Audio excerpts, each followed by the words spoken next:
In other news, as fighting continues in eastern Ukraine, all sides are insisting that they still support that ceasefire. This despite a number of violations, including the storming of a key town by pro-Russian rebels. There's also been strident opposition from both separatists and Moscow to a plea from Kiev for international peacekeepers to enforce the ceasefire. In the meantime, Washington says pro-Russian rebels have broken the truce more than 250 times since it came into force last Sunday, and Kiev is saying that the rebels have shelled Ukrainian positions more than 50 times in the last day alone. Now, for more on the story, let's talk to our international affairs editor, Doug Herbert. Doug, the leaders of Russia, Germany, France and Ukraine are still committed officially to any peace pact.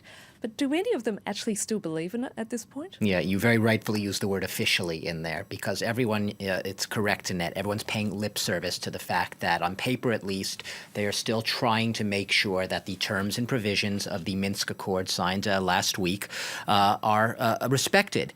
Then you look at the ground and you see a parallel universe. You see a parallel reality in a sense. And the problem here is that the parties who signed up to this accord, and you just mentioned several of them, the one not on that list was Russia, they have radically, I underscore, different readings of what that pact means, what the word ceasefire itself means. There's one objective truth in Moscow, out of the Kremlin. There's another truth of the version of the facts on the ground coming out of the West. And never the twain shall meet. There's no meeting of the minds here. And you've just mentioned, there's been continued artillery, shelling, sporadic incidents, and not so sporadic across many areas of the front. And the question people are asking now is, okay, Debaltseva's gone. Does that mean that there will now be some sort of tenuous, albeit a peaceful period, a ceasefire, sort of a cooling off period? Or is it just going to be a little pause and then on to the next target? And if so, what target? Will it be Mariupol?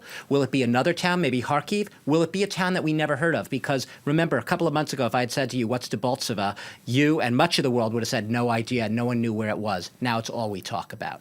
Now, of course, the Ukrainian president is calling for international peacekeepers to be brought in to enforce the ceasefire. What is the chance of him actually getting his request received? Yeah. You say it with a little smile there because there's, as well as I, Annette, except I'm allowed to say it, very little chance.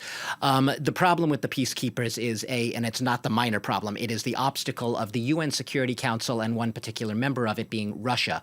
Russia has a veto on that council, and you can be very sure that Russia, if it comes to a vote, will veto peacekeepers. The separatists themselves, it's not a secret, I'm not guessing here. The separatists have come out with a statement saying that if Ukraine were to bring in international peacekeepers, it would effectively be an effort to destroy the ceasefire pact.